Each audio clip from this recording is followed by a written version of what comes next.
बकरी साहब नमस्कार। नमस्कार प्रेम जी, तेजल मीडिया यहाँ चौटन तक पहुँचा है, इसके लिए आपका स्वागत है।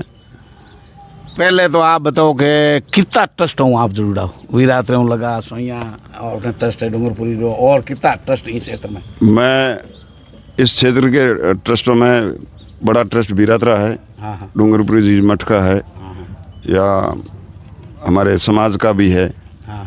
और एक सार्वजनिक ट्रस्ट है, उसमें भी जुड़ा हुआ हूँ। और ट्रस्टों के माध्यम से हम हमेशा लोगों की सेवा करते रहते हैं, यात्रियों की सेवा करते हैं, जो भी श्रद्धालु आते हैं उनकी बहुत सुरक्षा और हर तरह की व्यवस्था करते रहते हैं। आपने स्कूल की पढ़ाई कब हुई? मेरी पढ़ाई पहले से हुई, और मैं 1968 में मेरी पढ़ाई छूट गई थी। मेरे पिताजी एक मीरासी वास में आग लग गई थी, वहाँ झोंपे नज़दीक थे और वो विकराल रूप होने लगा, और उसमें 2 बच्चे रह गए थे। तो एक औरतें चिल्लाने लगी कि मेरे बच्चे मर रहे हैं, मेरे बच्चे मर रहे हैं। तो पिताजी भी दौड़ के गए, कहाँ है? तो उन्होंने एक वो झोंपा तोड़ा और उसमें से 2 बच्चे बाहर निकाले, और उसके बाद में मेरे पिताजी को वापस बाहर आते ही ठंडी हवा लगी, उससे लकवा हो गया। और उस वक्त मैं हायर सेकेंडरी स्कूल में 11वीं में था, मेरी पढ़ाई छूट गई थी। फिर पिताजी का इलाज कराने के बाद में 25 और 26 अकाल भी पड़े 68-69 में। और उसके बाद में 73 में मैं एक लजाराम जी मेघवाल मार साहब थे, मैंने उनसे कहा कि मैं पढ़ना चाहता हूँ। तो उन्होंने कहा मैं आज हेडमास्टर मैं हूँ, तू भर्ती हो जा। और मैंने पैसे फीस के भरे, और उसके बाद में मैं वापस पढ़ना शुरू किया। और 73 में ही आदर्श किशोर सक्सेना जी यहाँ कलेक्टर थे, और किशन लाल जी एसपी थे। उन्होंने वीरात्रा की औरण भूमि को वन विभाग को देने का चला। तब मैंने छात्र जीवन में ही वो आंदोलन किया था, और हमको इस आंदोलन में यहाँ लाठीचार्ज हुआ, आंसू गैस छोड़ी, फिर भी हम हटे नहीं। और उस ज़मीन को मुक्त कराने के लिए हमको जेल भी जाना पड़ा। हम 12 आदमी जेल में 5 दिन तक रहे, और 5 दिन भी हमने बिना अन्न लिए जेल में बैठे रहे, अनशन किया। तब जाकर गवर्नमेंट झुकी, और आज बड़े सौभाग्य की बात है और गर्व के साथ कहता हूँ कि बाड़मेर ज़िले में सबसे बड़ी औरण भूमि 18,000 बीघा भूमि वीरात्रा माता मंदिर के नाम है। ये आप सबके लिए भी गर्व की बात है। और वो भी प्राकृतिक। अगर वनस्पति देखें तो ये ऐसी कोई वनस्पति नहीं है जो वीरात्रा ओढ़ में नहीं मिलती, जड़ी बूटियों वाली से। बिल्कुल आपने सही कहा है कि वीरात्रा मंदिर के दोनों तरफ बड़े बड़े पहाड़ है, पहाड़ में कई पहाड़ों में जड़ी बूटियाँ भी है।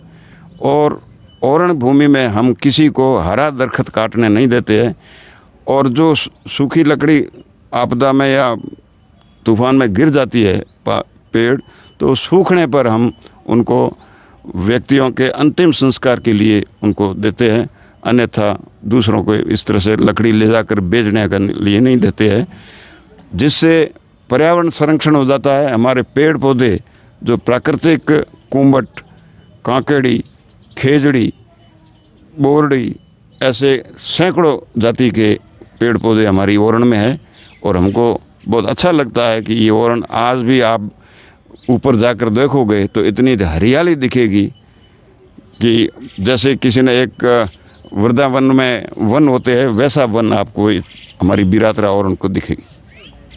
चौटन के पूर्व जागीरदार आपका परिवार? ये मेरे पिताजी जागीरदार जरूर थे, मेरा तो जन्म जागीर जाने के बाद हुआ। जागीरदार कह रहा हूँ तो भाई आपका परिवार ही था? हाँ, मेरे परिवार पूर्व जागीरदार रहे। हाँ, पिताजी देश आज़ादी के समय कितनी उम्र थी हेम सिंह जी की? देश आज़ादी के समय आप समझो उस वक्त यही होगी 25-30 साल, 25। और उस समय आपके दादाजी हाँ बैठे थे देश आज़ादी के समय? हाँ, देश आज़ाद हुआ तब मेरे दादाजी थे। लेकिन उस समय की जो मतलब जागीरदारी तो आपके परिवार के पास ही थी? हाँ भाई भले ही आगे कोई रहे हमारे परिवार के पास थी। 52 गांव चौटन के जागीर में थे। हाँ।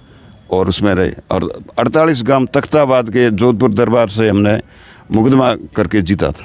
वो कौन से गांव थे? ये चाड़ार, तख्ताबाद, तालसर वगैरह ऐसे कई गांव थे जो महाराजा तखत सिंह जी के जागीर के थे। फिर हमने दावा किया कि भाई हमारी ये जागीर रहनी चाहिए चौटन के अड़ोस पड़ोस में। तो फिर फैसला हमारे फेवर में हुआ और इसमें 80,000 रुपये मिले थे मुआवजे के, जिसमें से 40,000 उस वक्त के वकील रलाराम जी, जो है सोजती गेट के पास में बिल्डिंग है रलाराम बिल्डिंग, उन वकील साहब को 40,000 रुपये दिए थे, वो चांदी के थे।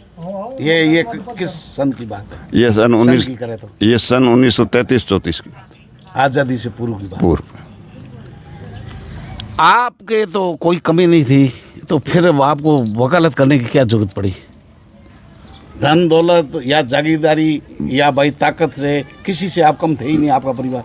नहीं, धन दौलत और जागीर से या ज़मीन ज़्यादा से संस्कारित आदमी कम होते हैं। लोगों को तकलीफ़ें पड़नी चाहिए। मेरे को मेरे पिताजी बीमार होने के बाद तकलीफ़ें पड़ी। फिर हमारी ज़मीन के जो मुकदमे थे, हमसे जो विरोधी थे, वो आए दिन कोर्ट कचहरी में हमारे खिलाफ़ कार्रवाई करते थे।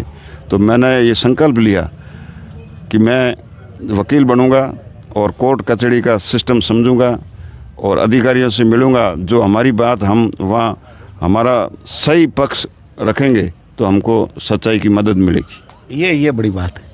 सही पक्ष रखने के लिए भाई खुद को आगे आना पड़ेगा। खुद को आना बहुत ज़रूरी है। आजकल मैं सभी युवाओं से भी आग्रह करूंगा कि अपनी प्रॉपर्टी के बारे में कागज़ कैसा है, क्या म्यूनसिपलिटी क्या करती है, पंचायत क्या करती है, आपका कहाँ हक है, आपका कहाँ अधिकार है, आपका मालिकाना जहाँ है उसको दूसरे लोग कोई छेड़ाछेड़ी नहीं करे और न उसको हड़पे। इसलिए उनको जागरूक होकर, और सबसे बड़ी बात है तो वकील बनता है तो निश्चित रूप से कोर्ट कचहरी में वकील जज के बराबर को उसका स्तर रहता है। जिरे करेगा सामने जाके, हाँ, जिरे भी करेगा, अपना पक्ष रखेगा और अपने फरीक के प्रति अपना खुद का कोई केस है तो उसका भी वो सही तरह से पैरोकारी कर सकेगा। राजनीति में लोकतंत्र स्थापना के बाद में पहले आपके परिवार ने कौन सा चुनाव कब लड़ा? मेरे परिवार में 1962 में स्वर्गीय फतेह सिंह जी यहाँ से विधायक रहे हैं और उनके सामने अहमद बख्श सिंधी जो राजस्थान विधानसभा के अध्यक्ष रहे वो खड़े हुए थे और फतेह सिंह जी जीते थे। 66 तक वो राजस्थान विधानसभा में चौटन का प्रतिनिधित्व करते थे। उनके बाद मैं जनता की सेवा रही। पिताजी बीमार थे, फिर जनता ने कहा कि चौटन का सरपंच तेरे को बनाएंगे, तो मैंने कहा मैं तो वकालत कर रहा हूँ। तो लोगों ने कहा कि नहीं, वकालत के साथ साथ आपको आना पड़ेगा और हमारा वाजिब काम होना चाहिए। जो पहले सरपंच थे उन्होंने पंचायत की ज़मीन का को भी खुर्द-बुर्द किया और अपना हित देखा, अपने लोगों को ओबलाइज किया, मगर सार्वजनिक तौर पर किसी जनता को न तो प्लॉट दिए, न ही उनकी वसावट की, न उनके लिए सड़कें की, न उनके लिए लाइट, न उनके लिए जल कनेक्शन करवाए। लोगों के आग्रह पर मैं आया। मेरे सामने स्वर्गीय भंवरलाल जी जो भगवान दास जी के भाई थे, भगवान दास जी यहाँ से विधायक भी रहे, सरपंच भी रहे, तो वो भंवरलाल जी खड़े हुए। सामने बड़े सेठ थे, ठेकेदार थे और मेरे पास तो इतना था नहीं। आप ताजुब करोगे, पहला इलेक्शन 88 में मात्र 40,000 रुपये मेरे सरपंच इलेक्शन में खर्च हुए और उनके तो उस वक्त लाखों रुपए खर्च भी हुए। आपकी कितनी उम्र थी जब सरपंच बने आप? मैं सरपंच बना तब मेरी उम्र 38-40 साल थी, मतलब युवा ही थे। उसके बाद में लगातार मेरे हिसाब से अधिकांश मौके आपको ही दिए। हाँ, जनता की मेहरबानी रही। मैंने जनता की सेवा की निस्वार्थ, मैंने कोई लाग लपेट किया ही नहीं। अब आप जिस बस्ती में अपने यहाँ बैठे हैं, इसकी कहानी बताइए। इसको लोग शरणार्थी कैंप कहते थे क्योंकि कैंप के हिसाब से इनकी बसावट की थी। फिर मैंने बड़ा प्लान किया। स्वर्गीय भैरव सिंह जी राजस्थान के मुख्यमंत्री थे, उनसे मैंने बात की। कलेक्टर संजय दीक्षित साहब थे, उनसे मैंने बात की। फिर मैंने इसका नवीन सिंगल साहब की मार्फत इस बस्ती का नक्शा बनवाया। नक्शा एक्शन साहब से, आईएन साहब से अप्रूवल कराया और पंचायती राज विभाग से मैंने यहाँ की गरीब बस्ती थी, लोग शरणार्थी लोग आए हुए थे पाकिस्तान से, तो मैंने कहा पाकिस्तान से जो लोग दुखी होकर अपने धर्म को बचाने के लिए यहाँ चोटन तक आ गए हैं, तो मेरा फ़र्ज़ बनता है कि इनको सस्ती रेट्स में प्लॉट देकर बसाऊं, ताकि ये अपने हिंदुत्व धर्म को पालना कर सके। और फिर मैंने पूरी प्लानिंग से यहाँ किया, और आप ताजुब करोगे कि यहाँ मैंने प्रति वर्ग फीट 25 पैसे 50 पैसे प्रति वर्ग फीट के हिसाब से यहाँ के लोगों को प्लॉट दिए। जो एक प्लॉट 40 बाई 60 का 600 रुपये में। ये कब, किस सन, कौन से में ये आवंटित हुई है? ये मैं 1995 में जी। 600 रुपये में प्लॉट। जी हाँ। चौटन, ये मैन हाईवे के आसपास। हाँ, मैन हाईवे से लेकर और ये किसान छात्रावास की तरफ जो रोडदारी है केलनौर, ये, और जहाँ अपन बैठे हैं ये, फिर मैंने इनको सबको सेटल करके बसाया। और फिर मैंने कहा अतिक्रमण नहीं हो तो पंचायत के बजट से मैंने यहाँ सीमेंट सड़कें बनानी शुरू कर दी। ये सीमेंट। हाँ, तो इससे एक तो जो जिनका प्लॉट का नाप है वो नाप रहा, और उसके बाद में वो आगे नहीं आए, नालियाँ वगैरह बना दी ताकि लोगों का आवागमन खुला रहे, लोगों की सुविधा मिले। अब चुनाव आ गए, ताल ठोकी है बघेल साहब ने?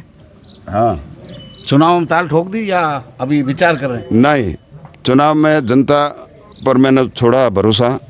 जैसी जनता चोटन की 20 वार्ड कहेंगे, और मैं भारतीय जनता पार्टी से जुड़ा हुआ हूँ, 2 बार जिला परिषद सदस्य भी रहा, और जिला प्रमुख का भी टिकट मुझे भारतीय जनता पार्टी ने दिया पिछली बार। फिर भी अब मैं ये चाहता हूँ कि चोटन में कुछ मेरी इच्छा अनुसार विकास पैसों की कमी के कारण रह गया है अधूरा, उसको मैं पूरा करना चाहता हूँ। जैसे यहाँ खेल स्टेडियम बनाना मेरा पहला मकसद है। जैसे ये हमारे घाट वगैरह, सुइया मेला के कपालेश्वर महादेव मंदिर, ये हमारे जगदीशपुरी जी महंत जी है, वो बहुत मेहनती है, और उनके निर्देश में सुइया मेला की हम पूरी व्यवस्था करेंगे ताकि यहाँ 15-20 लाख लोग आएंगे, और उनका हम दर्शन लाभ भी कराएंगे, पवित्र स्नान भी कराएंगे, और व्यवस्थित ऐसा काम करेंगे कि ईश्वर करेगा सभी सकुशल स्नान पानी करके और अपने घरों में लौटे। ऐसी व्यवस्था के लिए हम जगदीशपुरी जी, हमारे विधायक आदू राम जी, हमारे यहाँ के प्रधान रूपाराम जी और चोटन की जनता पूर्ण रूप से तैयार है। और 2028 में यही सुइया कपालेश्वर मेला भरने जा रहा है। करीब 20 लाख लोगों की हम व्यवस्था करेंगे। एक प्रश्न है, पहला प्रश्न है कि आपने ज़मीनें, अपनी जो ज़मीन है किन किन बड़े स्तर पर जैसे अस्पताल को दी, कितनी दी? एक आप पर आरोप लग रहे हैं कि रूप सिंह जी ज़मीनें खा गए चौटन की। 2 प्रश्न है जो जनता जानना चाहती है।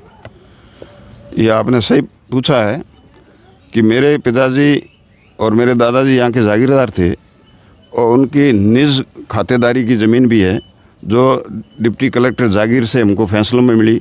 और उसके बाद हमारी ये ज़मीन कुछ रह गई तो हमने एसडीओ कोर्ट में दावे किए, और दावे से हमारी डिग्री हुई। डिग्री होने के बाद जो हमारे खाते में ज़मीन आई वही ज़मीन हमारे पास है।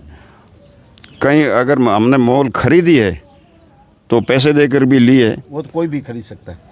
दूसरा, लोग ये कह रहे हैं कि भाई रूप सिंह ने ज़मीन दबा के रखी है या खा के रखी है। मैं आज दावे के साथ कह सकता हूँ, आपने ये सवाल पूछा बहुत अच्छा है और मेरे हित का है ये। मैं दावे के साथ कह सकता हूँ कि एक भी बीघा मैंने कहीं ज़मीन नहीं खाई है, न मैंने कोई दबाई है। मेरे खाते में या मेरे भाइयों के खाते में जो राजस्व रिकॉर्ड में दर्ज है, इतनी ज़मीन मेरे को नाप के दे दो, दूसरी मेरे को ज़रूरत नहीं। अगर मैं ज़मीन खाता और करता तो आज 20 करोड़ की ज़मीन मैंने राजकीय जिला चिकित्सालय के लिए दी है। ये कितना बीघा है? ये 32.5 बीघा है। एक बड़ा खेत होता है और रोड पर 550 फीट है। ये रिंग रोड के ऊपर ज़मीन, अभी मैं खबर करके आया। हाँ वही है। और आप खुद देख कर आए हो कि 32.5 बीघा तो दूर रही, भाई को 32.5 फीट का प्लॉट भी नहीं देते लोग। वो अभी पता चल रहा है 32.5 बीघा, मैंने देखा 2-3 बीघे होगी। नहीं 32.5 बीघा है। तो ये तो बहुत बड़ी ज़मीन है। दी है मैंने। मेरी जनता यहाँ से ठेठ गिराब से, अरसानी से, गडड़ा से, चोटन से, बाकासर से, सेडवा से, सांचौर जाते हैं, बीमार होते हैं तब डीसा जाते हैं, पाटन जाते हैं, पालनपुर जाते हैं। तो हमारे लोगों इतना किराया खर्चा भी नहीं और वहाँ रहने के लिए साधन नहीं, और उनको वहाँ के प्राइवेट डॉक्टर लूटते हैं। इसलिए मैंने देखा मुख्यमंत्री जी से भी मैं मिला, हमारे विधायक जी के प्रयास रहे और हमको ये जिला अस्पताल मिला, ताकि हमारे इसमें 40-50 डॉक्टर होने से पूरी जांचें यहाँ होगी, पूरा इलाज होगा। और मैं विधायक जी को धन्यवाद दूंगा कि अभी जाते जाते उन्होंने DMFT मतलब ये माइनिंग का फंड होता है, उसमें 20 करोड़ रुपए लाई और हमारे ये अस्पताल का काम चल रहा है। मैं विधायक जी को धन्यवाद भी दूंगा कि पानी के लिए भी हमारे 1835 करोड़ रुपए मंजूर कराए। इससे ज़्यादा राशि चोटन में नहीं मिलती। अब जल जीवन मिशन योजना हमारे यहाँ लागू हो रही है और मैं हमारे विधायक जी को और मुख्यमंत्री जी को बधाई दूंगा कि उन्होंने 780 करोड़ के तो टेंडर निकाल दी JJM में। इससे बड़ी उपलब्धि क्या हो सकती है हमारे लिए। साथ ही आप देखो चोटन का विकास कैसे हो रहा है। ये वन विभाग का एक मैं देख रहा था थोड़े दिन पहले का कार्यक्रम।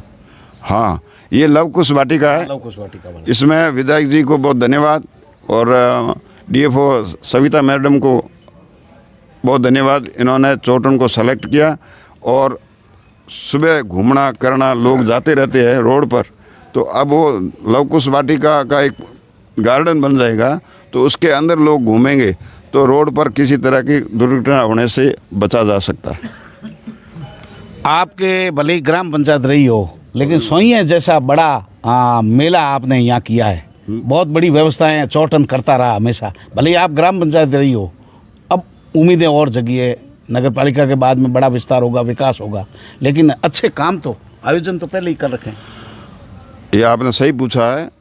और ये मेले 5 नक्षत्र मिलते हैं जब सुइयाँ मेला होता है, और 5 नक्षत्र के कारण जब मेला होता है तो उसकी व्यवस्था करने के लिए लाखों लोग आते हैं, हमको करना पड़ता है।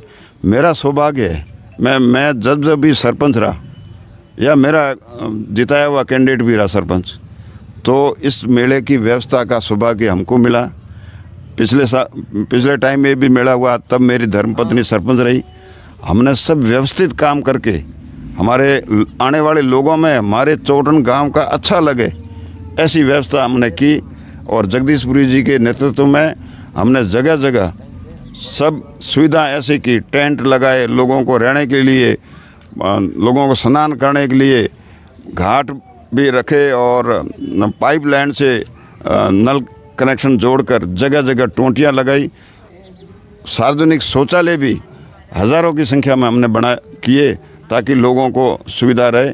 और बहन बेटियां और माताओं के नहाने के लिए भी अलग से टेंट वगैरह लगा कर पर्दों के अंदर उनके नहाने की व्यवस्था की, ताकि दूसरों की कोई नज़र नहीं पड़े। कपड़े बदलते समय वगैरह बहन बेटियां अपने आप को संकोच नहीं करें। इसलिए आने वाले समय में भी इस मेले में हम उससे भी ज़्यादा व्यवस्था करेंगे। आप लोग भी पधारना, उस मेले को देखना। अभी चुनाव की तैयारियां क्या चल रही है या धीमी गति से चल रहे हैं? पूरा मन बना लिया है, क्या मामला है? चुनाव हमारी जो पार्टी तय करेगी, 20 वार्ड कांग्रेस का तो खाता ही नहीं खुलने देंगे। जैसा आप भले कहीं से भी रिपोर्ट ले लो, हमारे ये कांग्रेस वाले रणछोड़ दास साबित हो रहे हैं कुछ तो। 2-3 लोग तो भाग गए, मैंने पढ़ा। आज सवाल उनसे भी करेंगे ये। उनका धरातल पर कोई है नहीं। हाँ। कांग्रेस के नाम पर कांग्रेस कैसे जिंदा रही ठेठ से, इंदिरा गांधी जी, नेहरू जी और उसके बाद में राजीव गांधी जी जो भी प्रधानमंत्री बने तो उन्होंने देश के हिसाब से अपने स्तर से जो भी काम किए। उसके बाद में राजस्थान में स्वर्गीय भैरू सिंह जी ने पहली बार कांग्रेस से विपक्ष में जाकर मुख्यमंत्री बने। वो 3 बार मुख्यमंत्री बने। फिर वसुंधरा जी मुख्यमंत्री बनी। जो सरकार का बजट था वो गांवों में, जैसे अपना गांव अपना काम योजना, अंत्योदय योजना, ये बड़ी बड़ी योजनाएं भारतीय जनता पार्टी ने लागू की है, जिससे आम गरीब को अपना हक मिला। गरीब हमेशा सरकार के भरोसे भी नहीं रहा, मगर उसको सहारा देने की ज़रूरत थी। और भैरू सिंह जी ने जैसे अंत्योदय योजना की। अभी इस बस्ती में बैठे अपन, तो ये लोग पाकिस्तान से वहाँ से माइग्रेट होकर आए, वहाँ से दुखी थे, धर्म के लिए आए, तो उनको ज़मीन दी, नागरिकता दी और मेरे जैसे सरपंच बनाकर भैरू सिंह जी की मेहरबानी में 1200 रुपये में इनको 40 बाई 60 के प्लॉट दिए। ये भारतीय जनता पार्टी में हम थे, इसलिए हमने जनता को, गरीब को गणेश मानकर इसकी पूजा की। हाँ, कल मैं देख रहा था खबर, बड़ी मीटिंग आप ले रहे थे कहीं। सुबह हम 9:30 बजे पहुँचे। आप बस्ती में लोगों के बीच में हैं। आप चेयरमैन की दावेदारी कर रहे हैं। ये पार्टी पर मैं छोड़ूंगा। पार्टी को लगे कि रूप सिंह की सेवाएं लेनी चाहिए तो मैं सर्च तैयार हूँ। फिलहाल आप पार्टी के लिए धरातल में यानी प्रत्याशी चुनना, लोगों से नवस टटोलना, इसमें लगे हुए? इसमें लगा हूँ ताकि जो हम पार्षद खड़ा करें वो एक तो टिकाऊ हो, एक समझदार हो, एक पड़ोस का जिस वार्ड में से वो आए उसका विकास कराए, अपनी बात, अपने लोगों की बात हर मंच पर सरकार के कर्मचारियों तक, नेताओं तक, जनप्रतिनिधियों तक पहुंचाए और अपने वार्ड का विकास कराए। इसलिए हम सब लोगों से मिलकर राय कर रहे हैं कि अपने अच्छे पार्षद कौन हो सकते हैं और उसके नाम हम आगे भेजेंगे। पार्टी तय करेगी, उसको हम मदद करेंगे। एक और, अभी आपने एक पूछा था कि ज़मीन का आप पर आरोप है। ये आरोप का सवाल अवश्य पूछना। ये जैसे मैंने लिखा चौटन जा रहा हूँ, तो बकरी साहब से ये सवाल अवश्य करना। ये आपने अच्छा किया। मैं ये कह रहा हूँ कि मैंने यहाँ प्रत्येक समाज को अलग अलग नौरे बनाने के लिए भी ज़मीन दी। उस पर नौरे मतलब विश्राम भवन बना के भी दिए, टीन शेड लगवाए। यहाँ तक कि किसान छात्रावास के लिए आप पट्टा देखोगे तो रूप सिंह के दस्तखत है, बिश्नोई समाज का पट्टा देखोगे तो रूप सिंह के दस्तखत है, राणा राजपूत समाज का पट्टा देखोगे तो रूप सिंह के दस्तखत है, मेघवाड़ समाज का देखोगे तो रूप सिंह के दस्तखत है, भील समाज का देखोगे तो वहाँ रूप सिंह के दस्तखत है। मैंने प्रत्येक कौम को दिया है। और कहीं कहीं तो जैसे बिश्नोई समाज के लड़कियों के हॉस्टल के लिए मैंने 1 बीघा ज़मीन दी। आज उसकी 1.5 करोड़ रुपए कीमत है। मैंने उनसे कोई पैसा नहीं लिया, जो आपके पास आया, जो आपने बिल्कुल दिया, किसी की झोली हाँ। खाली नहीं रखी। जैसे बिरादरा गौशाला के लिए रजिस्ट्रेशन में दिक्कत आ रही थी और ओरण की भूमि को वो उन्होंने कह दिया कि ओरण की भूमि को हम रजिस्ट्रेशन में नहीं लगते, आपके पास कितनी ज़मीन है। तो बिरादरा गौशाला के रजिस्ट्रेशन के लिए मैंने 2.25 बीघा ज़मीन बिरादरा के नाम दी। आपके अपनी निजी खातेदारी में दी। मैंने मेरी निजी खातेदारी में हॉस्पिटल के लिए दी है, बिश्नोई समाज को दी, बिरादरा के लिए दी, और भी अगर ज़रूरत पड़ी सार्वजनिक हित में और मेरे गांव के विकास में तो भी मैं ज़मीन मेरी निजी दे सकता हूं। ये जो लोग आरोप लगा रहे हैं, मैंने मेरे बाप दादों की ज़मीन उसकी सुरक्षा की है। और पहले बाप दादा जागीरदार थे तो उनके ज़मीन ज़्यादा तो ज़्यादा ही थी, उसकी सुरक्षा करना मेरा दायित्व है। अब चौटन के चारों तरफ हमारी ज़मीन खातेदारी की है, तो आप उसको खातेदारी कैसे, या तो खातेदारी खारिज हो तो ज़मीन जाए। जहाँ खातेदारी है, आपके भी परिवार में खातेदारी है, खारिज करने के लिए गवर्नमेंट आपको कोई नोटिस देगी, बिना तो आपको नहीं। और आपकी खातेदारी की ज़मीन फिर रूप सिंह कहता है कि प्रेमाराम जी ने ज़मीन दबा दी है, तो वो रूप सिंह तो झूठा पड़ेगा ना। तो लोग राजनीतिक में मेरा स्तर गिराने के लिए मेरे बड़े ऐसे झूठे अनर्गल आरोप लगाते हैं, जिसको मैं नए सिरे से खारिज करता हूँ। रूप सिंह जी के तो परिवार अब भाई पूर्व जागीरदार रहे तो उनकी ज़मीनें ज़्यादा ही थी, लेकिन ये आप बता रहे थे 65-71 में आए, इनको भी 75 बीघा और 50 बीघा कितनी ज़मीन आवंटित की सरकार ने? सरकार ने जो 65 में आए उनको 75 बीघा ज़मीन जीवन यापन के लिए दी, और 71 में आए उनको 50 बीघा दी।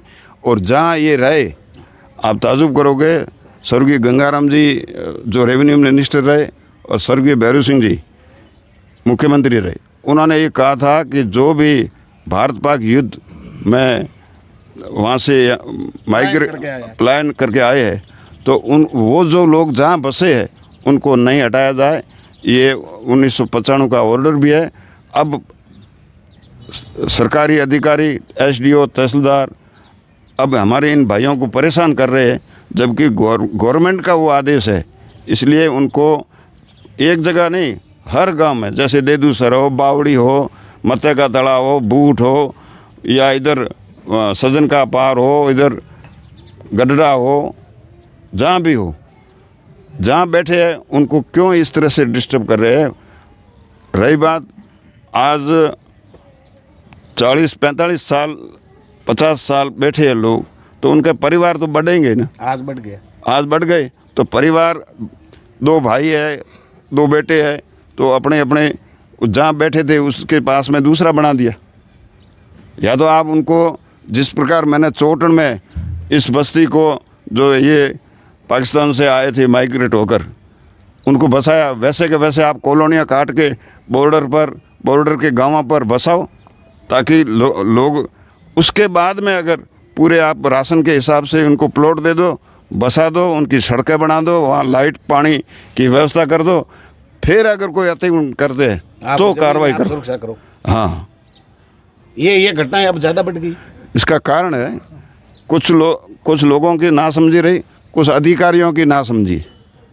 मैं कह रहा हूँ, जब गवर्नमेंट ने आदेश दे दिया, उसके बाद में आपने इनको वापस व्यवस्थित रूप से इनको बसाना चाहिए था।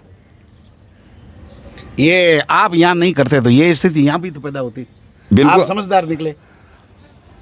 समझदार तो पूर्वजों की ये वकालत आपके काम आई यहाँ? मेरी वकालत काम आई। मैंने सोचा, मेरे भाई बंद ये जो है, जो मेरा साथ दे रहे हैं, अगर ये दुखी रहते हैं तो फिर मैं सुख की रोटी कैसे खा सकता हूँ। इसलिए मैंने सबसे पहले इनके लिए व्यवस्था की, और मुझे गर्व इस बात का है कि इस बस्ती ने हमेशा, कुछ भी हो, मेरे कहने से ही पार्टियां में भी वोट दिए, आज भी मेरा सपोर्ट करते हैं। और मैं कहता हूं तो ये 2 दिन खाना भी नहीं खाएंगे, ऐसा इनका मेरे पर विश्वास। ये कौन सी बस्ती जहाँ अपन बैठे? ये बांकलसरा बस्ती है, हमने नाम रखा है बांकलसरा बस्ती। ये लगभग माइग्रेट होकर के आए वो लोग हैं? हाँ, इसमें 80% से ज़्यादा वही लोग हैं। लेकिन वहाँ पूरा गांव आया तो उसमें कम्युनिटी सभी है, एक जाति के लोग नहीं, सभी जातियों, पूरा गांव आया। दूसरे जगह से भी आए, पाकिस्तान में जो दूसरे गांव थे उनसे भी आए, और उस गांव के आए, सभी जातियां आई, जातियां सभी है। हाँ, इसमें मेघवाड़, जाट, राजपूत, चारण, पुरोहित, दर्जी, ये सभी जातियां आई। राणा राजपूत अपने यहाँ है, वैसा ही पाकिस्तान का गांव था, वही गांव थे अपने। तो यहाँ रिवाज था, भारतीय संस्कृति में जहाँ भी गांव रहता था, 36 कौम रहते थे, एक दूसरे की आवश्यकता पूर्ति करते थे, वस्तु विनिमय था पहले। धंधा व्यवसाय, दर्जी काम करेगा तो अनाज दे गए, लोहार करेगा, नाई काम करेगा, अपने अपने कुम्हार काम करेगा, राणा राजपूत काम करेगा, राजपूत करेगा, चारण करेगा, जाट करेगा, जो भी व्यवस्थित था उस हिसाब से यहाँ भी हमने इनको बसाया। ये नालियाँ भी बनी हुई है और सीसी रोड बनी हुई। ये पंचायत का बजट था, और उसके बाद में नगर पालिका बन गई। तो हमारे टाइम में जो प्रस्ताव लिए हुए थे और पैसा हमारा था, आप ताजुब करोगे कि मेरी धर्मपत्नी जब सरपंच बनी तब 40-45 लाख रुपए पंचायत पर कर्जा था, और लोग मांगने वाले खूब आते थे। फिर मैंने पहले 2-3 स्थगन आदेश लाए थे ज़मीन को खुर्द बुर्द करने वाले के विरुद्ध। उस ज़मीन का मैंने सार्वजनिक नीलामी की, जिसमें हमको करोड़ों रुपए मिले। चौटन की ज़मीन बहुत कीमती है। आज बाकासर रोड, चौटन से ये बाड़मेर रोड, केलनौर रोड, ये जो बस्ती है आप देख रहे हो, वहाँ 10 बाई 20 के फुट के प्लॉट के भी 1-1 करोड़ रुपए कीमत मिलती है। मैंने ऐसे 20 दुकानें बचा रखी थी, जिसमें से 15 दुकानों की मैंने नीलामी की। करीब हमको 10-12 करोड़ रुपए मिले थे, जिससे हमारा पंचायत का काम चला, कर्जा भी उतारा और विकास भी कराए।